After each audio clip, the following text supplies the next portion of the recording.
লোকসভার বিরোধী দলনেতা রাহুলই ইন্ডিয়ার বৈঠকে সহমত শরিকরাও। গতকাল সন্ধ্যায় খাড়গের বাড়িতে বিরোধীদের বৈঠক হয়। সেই বৈঠকেও রাহুলের নামেই শিলমোহর হয়। 10 বছর পর বিরোধী দলনেতা পাচ্ছে দেশ।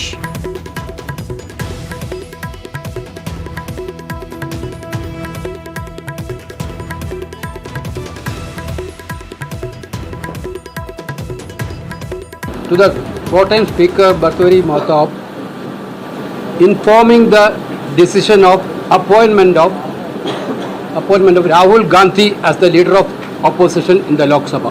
Other office bearers will be decided later.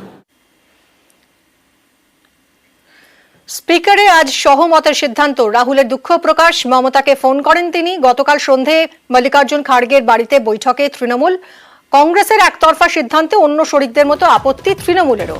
কে সুরেশকে আজ সমর্থনের সিদ্ধান্ত নিয়েছে তৃণমূল। কথা বলবো মৈত্রেয়ী আমাদের প্রতিনিধির সঙ্গে। মৈত্রেয়ী, যে সাময়িক জটটা দেখা দিয়েছিল যেখানে তৃণমূল কংগ্রেস বা বিরোধীরা মানে এনডিএ জোটের বাকি শরিকরা, ইন্ডিয়া জোটের বাকি শরিকরা যারা দাবি করছিল যে কংগ্রেস একতরফা ভাবে প্রার্থীর নাম ঠিক করেছে, সেই জট কি তাহলে কাটলো অবশেষে? কিভাবে কাটলো?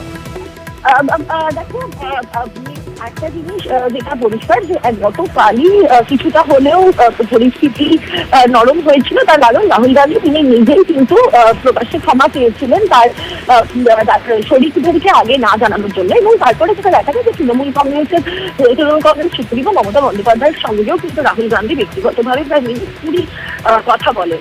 ফলে সেই জায়গায় দাঁড়িয়েই কিন্তু অনেকটাই অসন্তোষ থাকলেও শরিকদের মধ্যে তাদের তরফ থেকে তারা অনেকটাই বড় করছিল এবং সেই সূত্রে মৈত্রেয়ী, তোমার কথা আমরা স্পষ্ট শুনতে পাচ্ছি না। তোমার সঙ্গে আবারও আমরা পরবর্তীতে যোগাযোগ করছি।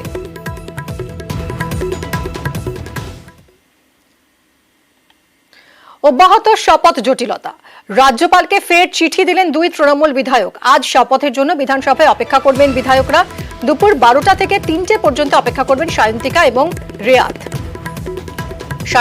রেয়াতকে রাজ্যপাল তিনি রাজভবনে ডেকে পাঠিয়েছেন শপথ পাঠের জন্য। অন্যদিকে এই দুই নবনির্বাচিত তৃণমূল বিধায়ক তারা বলছেন যে বিধানসভাতেই তারা শপথ পাঠ করতে চান। সিদ্ধান্ত তো আমরা নেওয়ার জায়গাতে নেই, আমরা অপেক্ষা করছি অনারেবল গভর্নরের সিদ্ধান্তের জন্য। তো আবার আমরা আবেদনই করেছি যে আপনি যদি আমাদের বিধানসভায় এসে অ্যাসেম্বলিতে এসে আপনি আমাদের শপথ বাক্য পাঠ করান। দেখুন, আমরা চাই যে বিধানসভায় উনি এসে স্পিকারের সামনে আমাদের যাতে ভোটটা হয়, ঠিক আছে, এটাই আমরা চাইছি। আপনারা কালকে বিধানসভায় আসবেন? আমরা বিধানসভায় ওনার জন্য 12টা থেকে 4টে পর্যন্ত আমরা এখানে ওয়েট করবো। আপনারা রাজভবন কালকে যাচ্ছেন? আমরা বিধানসভায় আমরা এখানে ওয়েট করবো। এটা খুব দুর্ভাগ্যজনক ব্যাপার হচ্ছে। লোকসভাতে আমরা দেখছি কি সুন্দরভাবে হয়ে গেল শপথ গ্রহণ। আমাদের এখানে দুজন মিড টার্ম পোলে যারা জিতে এসেছেন তাদের শপথ গ্রহণকে কেন্দ্র করে কেন এত বিতর্ক তৈরি হচ্ছে এটা আমার জানা নেই। B.R. আম্বেদকর এই প্রসঙ্গেও বলেছেন, কারণ মিড টার্ম পোলে যদি কেউ জয়লাভ করে আসে তাহলে স্পিকার তাকে শপথ বাক্য পাঠ করাবেন। যিনি আমাদের বিশেষ করে কনস্টিটিউশনাল স্রষ্টা, তার বক্তব্য স্পিচ, সেই স্পিচের কপিটাও আমরা বার করে রেখেছি, দরকার রাজ্যপালকে সেটা আমরা দেখাবো।